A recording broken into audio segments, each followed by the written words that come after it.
Սիրելի երևանցիներ, մենք գտնվում ենք Նուբարաշենի աղբավայրում, որտեղ որ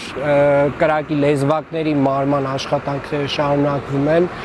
Գիշերվա ընթացքում մոտ 250 ավտոմեքենայի չափով հող է տեղափոխվել կրակի հատվածներ։ Այս պահին ավելացնում ենք նաև տեխնիկան, ավելացնում ենք 40 տոննաանոց մեկ ինքնաթափ եւ 15-ից 20 կամազներ ենք ավելացնելու, որոնք որ պետք է աշխատեն ամբողջ օրը եւ ամբողջ գիշեր, եւ դա մեզ հնարավորություն կտա վերահսկողության տակ պահել կրակը եւ ամենայն հավանականությամբ նաեւ հնարավորություն կտա մինիմիզացնել օդի որակի խնդիրները։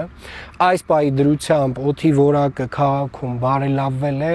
բայց քամիների փոփոխությամբ պայմանավորված դա կարող է տարբեր ժամերին տարբեր պատկեր մեզ տալ։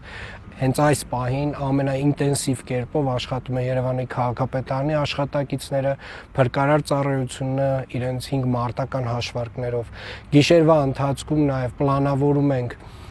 ինտենսիվորեն ջրել բոլոր փողոցները մեր տեխնիկայով, դրան միանում է նաև փրկարար ծառայությունը, որպեսզի ընդհանուր առմամբ նաև մեղմենք օդում կուտակվող փոշու հետ կապված խնդիրը եւ կարծում եմ, որ վաղը մենք կունենանք արդեն այն ծավալի արված աշխատանք, որը որ թույլ կտա մեզ Երևան քաղաքում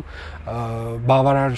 օդի որակ ունենալ։ Այս պահին այսքանը բարբերաբար մենք Երևանի քաղաքապետարանի էջով, իմ էջով կտանք տեղեկատվություն, թե ինչ է կատարվում այստեղ, ինչ է կատարվում քաղաքում, բայց դուք ինքներդ էլ կարող եք մտնել yerevan.am կայք եւ տեսնել, թե մեր 155 այս պայդրությամբ օդի որակի չափիչ սարքերը ինչ են ասում քաղաքում օդի մասին։ Շնորհակալություն այսքանը։